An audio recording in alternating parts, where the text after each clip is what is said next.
Too inconsistent and not good enough. So at the end of the day, we have to play better in a couple of situations, particularly. Some good things, remain pretty solid, but as a group, too many inconsistencies. How can a couple of early plays derail an offensive line?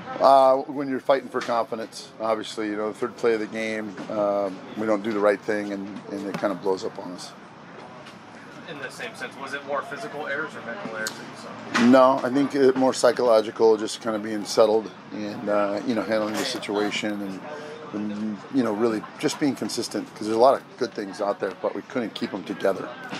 Do you stick with the same five in the same spots for this week? Or? I think so. We're just working, competing every day, but there's no sense to panic or anything crazy like that. Is there any certain plays you have to call on Sunday for them to instill their confidence, or? No, it's just the ability to go put plays together. So it's like you do it right once, let that play have no bearing on the next one, right? It's the next most important thing, and so whether it's good or bad, don't be on the roller coaster. Had you seen that? No, that's why we're all kind of disappointed, because we hadn't really seen that at all in the preseason, and expectations are very high, which they should be for this group. Has there been a confidence issue at all? Okay. That's the whole conflict. What was the good that you saw from this? Well, I think we played pretty good at right tackle.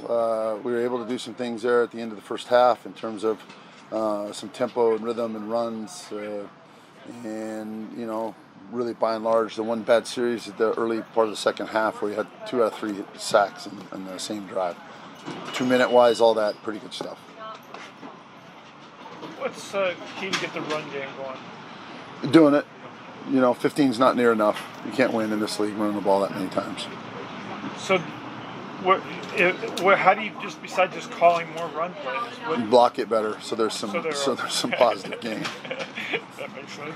Yeah. What's the challenge from a lineman standpoint of doing up tempo? And I guess is there temptation to want to try to do it more when you have success like you did the other day? I don't know about that. I think it's just the situation of being right before the half.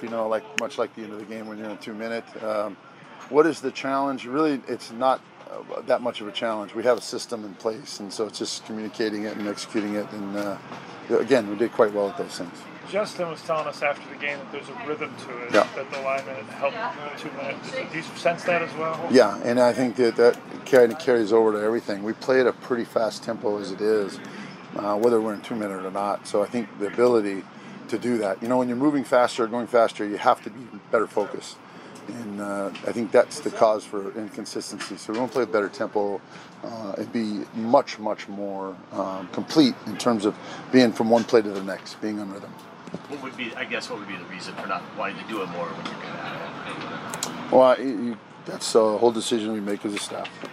You mentioned psychological issues were the main problem. How do you coach that the next week and try to get that back? I think you're always doing that in this league when they're young and they're coming up. Once they get it, then you kind of step out of the way. And we've had such good groups that way, good players that way, and this group will be like that too. Does it just come from repetition? Yeah, just doing it. It's like anything. You do it well enough, long enough, all of a sudden, I can do it anywhere, anytime. I know Pete said he thought you guys got better as the game went along. What was it that you saw in the second half that was encouraging for you to build upon? Really, it's you're just doing things right. The one series was kind of the eyesore of the whole thing, and then not really getting some consistency running the football. So those are the 2 negatives I took away from it. The second, I think it was the second series in the second half, and then not consistency or lack thereof running the football. Easy back there, Dave.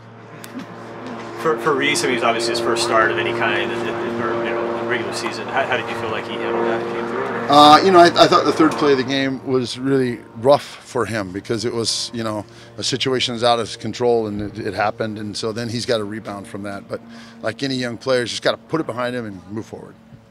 It seems like all of your running backs have a slightly different style. How can that help get a running game going if one isn't working and you can kind of go to a different versatility skill set? I really think, Jen, that they're all 3 the right kind of style for us, and so it's a matter of us playing with a certain, pad level and aggression and all those kind of things, kind of getting in sync with it.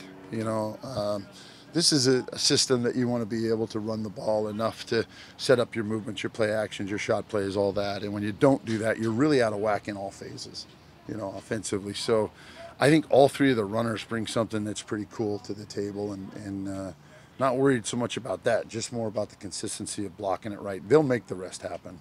What can Thomas Rawls' return do for the head? Violence. You know, really. I mean, you think about his career, what he's done. He's going to come after it. He's going to go after it every time he touches it. Pete mentioned the size of the Niners D-line. What challenges can they present your guys? They're tall guys, and so you got the issue of them knocking down passes, things like that. But other than that, they're kind of like everybody in this league. They're all big people. Anything else, guys? Thanks, Coach. Okay.